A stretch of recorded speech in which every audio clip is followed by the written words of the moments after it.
사랑하는 행복한 교회 성도 여러분, 이 영상을 보시는 하나님 나라의 귀한 자녀 여러분, 오늘은 2022년 2월 1일 화요일입니다. 선천적으로 태어날 때부터 맹인이었던 사람을 고친 이후 여러 사람에 대한 종교 지도자들의 신문이 진행됩니다.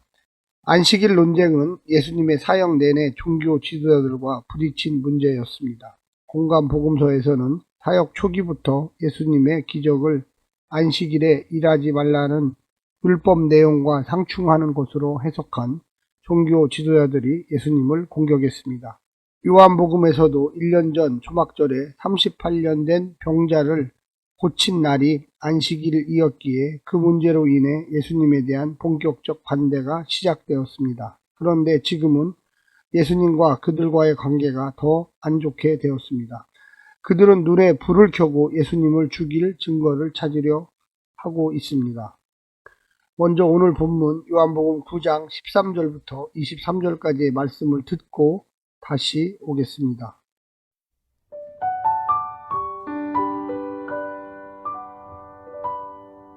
그들이 전에 맹인이었던 사람을 데리고 바리새인들에게 갔더라. 예수께서 진흙을 이겨 눈을 뜨게 하신 날은 안식일이라. 그러므로 바리새인들도 그가 어떻게 보게 되었는지를 물으니 이르되 그 사람이 진흙을 내 눈에 바르매 내가 씻고 보나이다 하니, 바리새인 중에 어떤 사람은 말하되 이 사람이 안식일을 지키지 아니하니 하나님께로부터 온 자가 아니라 하며, 어떤 사람은 말하되 죄인으로서 어떻게 이러한 표적을 행하겠느냐 하여 그들 중에 분쟁이 있었더니, 이에 맹인되었던 자에게 다시 묻되 그 사람이 내 눈을 뜨게 하였으니 너는 그를 어떠한 사람이라 하느냐. 대답하되 선지자니이다 하니, 유대인들이 그가 맹인으로 있다가 보게 된 것을 믿지 아니하고 그 부모를 불러 묻되 이는 너희 말에 맹인으로 났다 하는 너희 아들이냐. 그러면 지금은 어떻게 해서 보느냐. 그 부모가 대답하여 이르되 이 사람이 우리 아들인 것과 맹인으로 난 것을 아나이다. 그러나 지금 어떻게 해서 보는지 또는 누가 그 눈을 뜨게 하였는지 우리는 알지 못하니이다. 그에게 물어보소서. 그가 장성하였으니 자기 일을 말하리이다. 그 부모가 이렇게 말한 것은 이미 유대인들이 누구든지 예수를 그리스도로 시인하는 자는 출교하기로 결의하였으므로 그들을 무서워함이로라. 이러므로 그 부모가 말하기를 그가 장성하였으니 그에게 물어보소서 하였더라.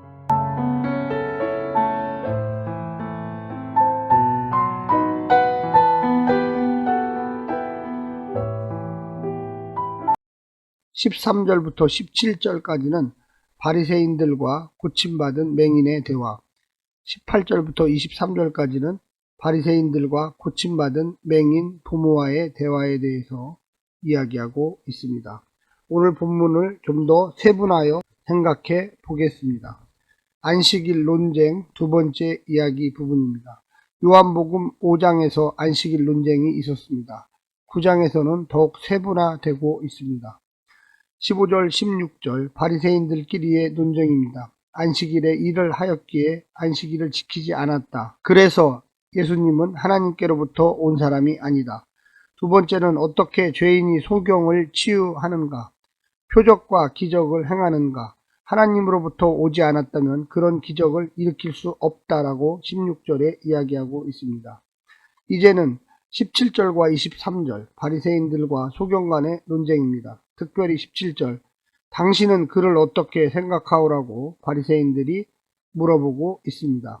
예수님의 정체성에 대하여 소경에게 묻는 것입니다. 그가 하나님의 사람이요 아니요라고 질문하는 것입니다. 22절에 예수님을 그리스도라고 고백하는 사람은 누구든지 회당에서 내쫓기로 유대 사람들이 이미 결의해 놓았기 때문이라는 본문이 있습니다. 이 본문은 주후 30년도의 예수님의 상황보다는 분명 주후 90년도의 초대교회 공동체와 바리새인 공동체 간의 갈등 상황을 보여주고 있습니다. 소경의 사건을 통하여 주후 30년의 상황보다는 주후 90년의 유대기와 대치 중인 초대교회의 공개적으로 신앙을 고백할 수 없는 초대교회 상황에 대한 방어책이 들어있는 것입니다. 9장 8절부터 41절의 말씀은 예수님의 시대의 모습보다는 주 90년 이후 흩어진 유대인들과 초대교회 교인들 간의 신앙적 갈등 상황을 보여준다고 할 수 있겠습니다. 이사야 61장 1절과 2절을 보면 주님께서 나에게 기름을 부으시니 주 하나님의 영이 나에게 임하셨다. 주님께서 나를 보내셔서 가난한 사람들에게 기쁜 소식을 전하고 상한 마음을 싸매어주고 포로에게 자유를 선포하고 갇힌 사람에게 석방을 선언하고 또는 겸손한 사람, 70인 여기는 눈먼 사람, 주님의 은혜의 해와 우리 하나님의 보복의 날을 선언하고 모든 슬퍼하는 사람들을 위로하게 하셨다라고 세번역에 이야기합니다. 위 구절을 주의해서 볼 것은 갇힌 사람에 대한 각주입니다. 눈먼 사람으로 70인 역에는 번역되어 있다고 표시되어 있습니다. 결국 종말에 메시아가 도래하면 눈먼 사람이 눈을 뜬다는 이야기입니다. 오늘 9장에서 소경의 치유는 이런 메시아의 성취와 연결되어 있음을 알아야만 할 것입니다. 소경이 눈을 뜨는 행위는 하나님의 계시가 예수님을 통하여 나타남을 보여주려는 것입니다. 바리새파 유대인들이 구약의 내용을 알고 있지만 결국 예수님의 메시지를 받지 않고 있습니다. 결국 메시아 예수님을 거부한다는 것입니다. 바리새인들의 소경에 대한 질문의 변화는 15절에서 예수가 어떻게 치료하느냐, 17절에서 당신은 그를 어떻게 생각하오로 변화되었습니다. 소경의 대답은 예언자라고 대답합니다. 4장 19절에 사마리아 여인의 대답과 일치하는 대답입니다. 이런 것이 바로 요한복음의 아이러니입니다. 당연히 알아야 할 사람들, 구약을 잘 이해하고 매일 연구하는 바리새인, 율법학자, 제사장들이 예수님을 거부하며 죽이려 하고 혼혈지역, 사마리아 지역의 여인과 사람들, 소경, 평범한 무식한 일반인들이 예수님을 메시아 혹은 선지자로 영접하고 있습니다. 18절을 보면 소경의 눈뜸에 대하여 가족들을 증인으로 등장시킵니다. 주 1세기 예수님을 만난 사람의 가족들이 예수님의 활동에 대하여 공감을 보이면 가족들이 위험할 수 있다는 증거를 제시하고 있습니다. 결국 유대교 공동체로부터 공식적으로 분리된다는 것입니다. 회당에도 갈 수가 없습니다. 회당 집회로부터 추방이 됩니다. 그러면 어떻게 주 90년도 이후에 회당에서 초대교회 배교자들을 잡아냈습니까?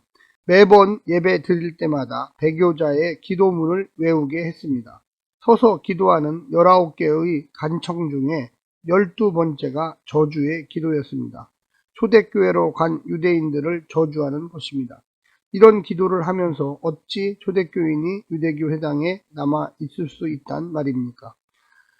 해당 공동체에 속한 유대인들은 조속히 멸하게 하소서라고 초대교인들을 저주하며 기도했습니다.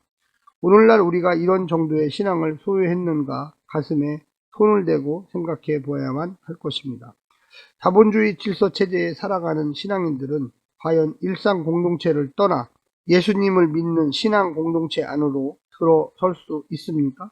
직업, 경제의 불이익을 당하면서도 예수님 신앙으로 살아갈 수 있습니까? 고립된 처지에 빠지게 되고 불안한 사태를 살아갈 수 있겠습니까? 우리의 고백은 입을 통해, 삶을 통해, 현실의 어려움을 통해 증명되어야만 하겠습니다. 너무나도 편한 신앙생활은 결국 육은 살고 영은 죽입니다. 결단은 어느 순간에 옵니다. 늘 새롭게 각오하며 준비해야만 합니다. 절대 나의 시대에는 그런 일이 없을 거라고 지나치게 확신하지 마십시오. 오늘날 한국교회 성도들에게 이런 본문들이 어떤 메시지를 주고 있습니까? 하나님 나라의 질서를 외면하려는 모습을 현실 속에서 강하게 보입니다. 현실, 이 땅의 질서에 맹목적으로 순종하고 하나님의 요구, 소명은 의도적으로 무시하라고 이야기합니다. 이 땅에 아무 권리도 없는 자들은 순전히 주님의 임재와 소명을 고백합니다. 그러나 이 땅에 무엇인가 권리와 소유물이 있는 자들은 오늘의 본문처럼 바리새파 사람들은 고민에 빠지거나 의도적으로 예수님을 거부합니다. 하나님 나라는 이 땅의 질서와 권력, 기득권을 내려놓을 때 보이며 경험되어지는 것입니다. 오늘 하루도 이 말씀을 듣고 승리하시기를 간절히 부탁드립니다. 샬롬.